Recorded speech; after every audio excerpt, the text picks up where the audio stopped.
Hello friends, explore education channel में आपका स्वागत है। आज के इस वीडियो में हम टॉपिक देखेंगे Dijkstra's algorithm. Single source shortest path भी इसे कहते हैं, सिंगल सोर्स शॉर्टेस्ट पाथ। तो डिजस्ट्रास एल्गोरिदम में होता क्या है फ्रेंड्स कि फॉर एग्जांपल हमने एक डायग्राम दिया जहाँ पर कुछ पाथ और उनके डिस्टेंस की वैल्यू दी हुई है। जैसे कि ये दिया हुआ है वर्टेक्स 1, वर्टेक्स 2, वर्टेक्स 3 एंड 1 से लेकर 2 तक का जो डिस्टेंस है वो 20 दिया हुआ है। 2 से 3 का डिस्टेंस 10 दिया हुआ है एंड 1 से 3 तक का डिस्टेंस 40 दिया हुआ है। ठीक है फ्रेंड्स, अब ये जो जीरो है मतलब 1 से जो है वो हमारा शुरू होगा डिस्टेंस, तो ये इनिशियल वैल्यू से हम जीरो सपोज करेंगे, जीरो वैल्यू है। तो 1 को हम सपोज करेंगे u, 2 को सपोज करेंगे v, समटाइम्स इन्फिनिटी, है ना, u के पॉइंट ऑफ व्यू से इन्फिनिटी, और 3 के पॉइंट ऑफ व्यू से v, एंड 3 को हम इन्फिनिटी सपोज करेंगे अकॉर्डिंग टू रिक्वायरमेंट। तो यहाँ पे होता है क्या फ्रेंड्स, रिलैक्सेशन करके यहाँ पे हमें इसका जो है इस तरीके से फाइंड आउट देखना होता है। तो देख लेते हैं, if D U plus C bracket में यू वी जो हमने यहाँ पे सपोज किया हुआ है is less than D V. तो अब इसके अकॉर्डिंग हमें इसको जमाना है, D V equals to D U plus C bracket में यू कॉमा वी। ठीक है फ्रेंड्स, अब यहाँ पे इस फॉर्मूले के अकॉर्डिंग हम इसमें वैल्यू पुट आउट करेंगे और देखेंगे क्या आ सकता है। D U plus C bracket में U comma V is less than D V. तो डी यू के लिए देख लेते हैं, यू के लिए क्या आ रहा था फ्रेंड्स, यू के लिए यहाँ पे आ रहा है जीरो, ये हमने जीरो लिख दिया। सी यू वी, अब यहाँ पे यू एंड वी दोनों के लिए हम देख लेते हैं, यू से वी तक का डिस्टेंस कितना दिखा रहा है यहाँ पे 20 सॉरी, ठीक है।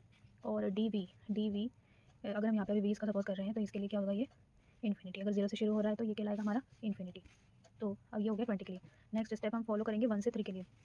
डी यू तो जीरो ही रहेगा, प्लस यहाँ पे 1 से 2 तक की पहले बात कर रहे थे, 1 से 3 तक की बात करें तो क्या डिस्टेंस दिया हुआ है 40, एंड डी वी यहाँ पे अगर इसको भी सपोज करें तो क्या आएगा इसका इन्फिनिटी। तो देख सकते हैं फ्रेंड्स की जो 40 है वो लेस देन इन्फिनिटी आएगा, एंड फर्स्ट स्टेप में भी 20 इज लेस देन इन्फिनिटी। तो यहाँ पे क्या होता है, डिजस्ट्रास एल्गोरिथम में सिंगल सोर्स शॉर्टेस्ट पाथ होता है।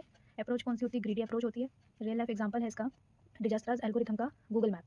ठीक है, इसमें इसका जो आंसर होता है वो किस टाइप का आंसर होता है, ऑप्टिमल इसके आंसर होते हैं, ऑप्टिमल आंसर्स ये देख लीजिए। अगर यहाँ पे हम सबकी वैल्यूज पुट आउट करते हैं फॉर एग्जाम्पल, ठीक है, इस तरीके से डी यू क्या दिया हुआ है 20 प्लस सी यू भी कितना दिया हुआ है, ये 10 इज लेस देन 1 3 कितना है 40 इज ऑल्सो लेस देन 3। तो हर तीनों ही पॉइंट्स में ये क्या हो रहा है, ट्रू वैल्यूज आ रही है। ठीक है, आगे इसको और स्टेप में समझेंगे सोर्स एंड डेस्टिनेशन के पॉइंट ऑफ व्यू से। हमारे पास ये डायग्राम दिया हुआ है डिजस्ट्रास एल्गोरिथम के लिए, क्योंकि यहाँ पे जो एलिमेंट्स देख लेते हैं क्या क्या दिए हुए हैं, 1 2 3 4 5 6, ठीक है, इनकी कुछ यहाँ पे वैल्यूज दी हुई हैं। तो हम क्या करेंगे, 1 से शुरू करेंगे, तो 1 हमारा सोर्स हो गया, और डेस्टिनेशन क्या हो सकते हैं 2 3 4 5 6, ये सारे डेस्टिनेशन होंगे। तो हम कुछ इस तरीके से इसको मैट्रिक्स फॉर्म में लिख लेंगे। अब 1 से शुरू करना है, सोर्स है ये, तो इसके लिए जो डेस्टिनेशन है फर्स्ट स्टेप में सारी क्या कहलाएंगे, इन्फिनिटी, तो वो हमने इन्फिनिटी मेंशन कर दिया। स्टेप 2, अब हमें 1 से 2 की ओर चलना है। सोर्स से डेस्टिनेशन हमने देखा 1 से 2 की ओर, तो हमें वैल्यू मिली 7। 1 से 2 की ओर हमने यहाँ पे देखा तो वैल्यू मिली 7। 7 को लिखेंगे और गोला भी कर देंगे, क्योंकि इससे पहले यहाँ कोई वैल्यू गोला नहीं की हुई है, तो हमने इसको हाईलाइट कर दिया, इसको गोला लगा दिया। इसके बाद की वैल्यू नॉर्मली लिखेंगे अकॉर्डिंग टू गिवन वैल्यू।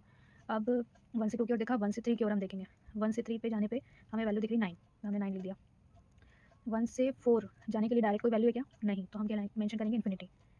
1 से 5 की ओर जाने के लिए डायरेक्ट वैल्यू है क्या, नो, अगेन इन्फिनिटी मेंशन करेंगे। 1 से 6 की ओर जाने के लिए डायरेक्ट वैल्यू है क्या, यस, 14 मेंशन कर दिया, हमने लिख दिया। अब स्टेप नंबर 3, स्टेप 3 में क्या करेंगे, हमें पाथ 1 ऑलरेडी दिया हुआ था सोर्स, ठीक है, पाथ 1 दिया हुआ था, पाथ 2 हमने यहाँ पे बबल करके सेट कर दिया इस तरीके से, और कॉमा करके लिख भी दिया कि 1 इंटू हमारे पास 2 पाथ है, इनको भी अगर रिक्वायरमेंट पड़े तो यूज़ करेंगे। तो 1 और 2 है।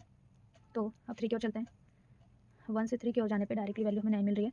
अब अगले स्टेप में, ये तो बबल था एज इट इज लिख दिया, अगला स्टेप भी डायरेक्ट वैल्यू में मिल गई, तो इसको भी हमने क्या कर दिया, बबल, इस तरीके से।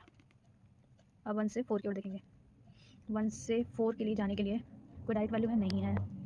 हाँ, 1 और 2 हमारे पास है, वो पाथ का हम यूज़ कर सकते हैं। 1 से 2 जाते हैं, 2 से 4 जाते हैं, तो कुछ पाथ हमें मिल रहा है, इन दोनों की वैल्यू जो गिवन है वो ऐड करेंगे, 15 + 7 तो कितना आ जाएगा 22। तो यहाँ पे 1 से 4 के लिए जो डेस्टिनेशन बना वो बना 22 वैल्यू के साथ। अगला क्या है 1 से 5, 1 से 5 के लिए अगर हम 1 से 2 पाथ का यूज़ करते हैं तो भी 5 के लिए डायरेक्ट वैल्यू नहीं मिल रही 2 के बाद, तो इसलिए ये इन्फिनिटी चलेगा। 1 से 6 के लिए 14 जो वैल्यू चल रही है एज इट इज चलेगी। ठीक है फ्रेंड्स, यहाँ तक समझ में आ गया होगा आपको। अब स्टेप नंबर 4, स्टेप 4 में अब हमने, क्योंकि ये थर्ड वाली जो वैल्यू थी इसको भी बबल कर लिया था, तो ये भी हम पाथ के रूप में यहाँ यूज़ करेंगे अगले स्टेप में। तो हमने लिख दिया कॉमा करके 1 2 3, ठीक है। अब आगे आ जाइए, अब हमें जाना है, ये एज इट इज लिख दिया हमने। अब 4 के लिए, वो 4 पे हमें जाना है, तो 1 से 4 पे जाने के लिए हमें और शॉर्टेस्ट पाथ अगर देख रहे हैं मिल सकता है तो देख लेते हैं। हम 1 से 2, 2 से 4 गए तो हमें मिला 15 + 7 22, ठीक है। तो हम इसको और छोटा कर सकते हैं क्या, 3 का यूज़ करके, 1 से 3, 3 से 4, तो क्या आ रहा है 11 + 9, तो आ रहा है 20। तो हमें 22 से छोटा पाथ मिल गया, तो हम इसको इसको ही लेंगे। हम क्यों बड़ी वैल्यू लेंगे, हमें शॉर्टेस्ट पाथ लेना है ना। तो हमने क्या ले लिया, ये 1 से 3, 3 से 4 वाला पाथ ले लिया, जो कि हमें मिला 20। तो ये अपडेट हो गई वैल्यू। बाकी 1 से 5 एज इट इज़ चलेगा, क्योंकि 3 से भी डायरेक्ट कोई वैल्यू नहीं है, 2 से भी डायरेक्ट कोई वैल्यू नहीं है 5 के लिए, तो ये एज इट इज़ चलेगा। अब 6 पे 1 से 6 जो कि 14 चल रहा था, इसको देख लेते हैं कुछ शॉर्ट वैल्यू आई क्या। 3 का यूज़ करके 1 से 3, 3 से 6, तो क्या वैल्यू आ रही 9 + 2 11। तो यस, ये जो 11 है ये 14 से छोटी वैल्यू हमें मिल गई, तो हम इसी को लेंगे। और अब अगला इसको हम बबल कर रहे हैं, ठीक है, हमने इसको बबल कर दिया। अब नेक्स्ट स्टेप नंबर 5, क्योंकि ये जो बबल हमने किए थे वो एज इट इज़ हम लिख देंगे। अब कौन सा बच रहा है, 5th नंबर का देख लेते हैं। 1 से 5th पे जाने के लिए हमारे पास 1 2 3 6 है। क्या सबका पाथ यूज़ करके कुछ हो सकता है क्या? 1 से 6 और 6 से 5 जाते हैं, तो 14 + 9 कितना हो जाएगा, 23। ये तो ज़्यादा आ रहा है, ये नहीं चाहिए। 1 से 3 से डायरेक्ट कोई वैल्यू नहीं है, ये हो जाएंगे तो और लंबी हो जाएगी वैल्यू। 1 से 2, 2 से 4, 4 से 5, ये भी ज़्यादा वैल्यू हो जाएगी, इसलिए ये एज इट इज़ लिख के इसको भी हम बबल कर देंगे यहाँ पर। और ये 20 ही चलेगा, इसमें कोई अपडेट नहीं आएगा। और इसको भी बबल करके हमारे पास कुछ इस तरीके से पाथ बना 1 2 3 6 4 5, ठीक है फ्रेंड्स।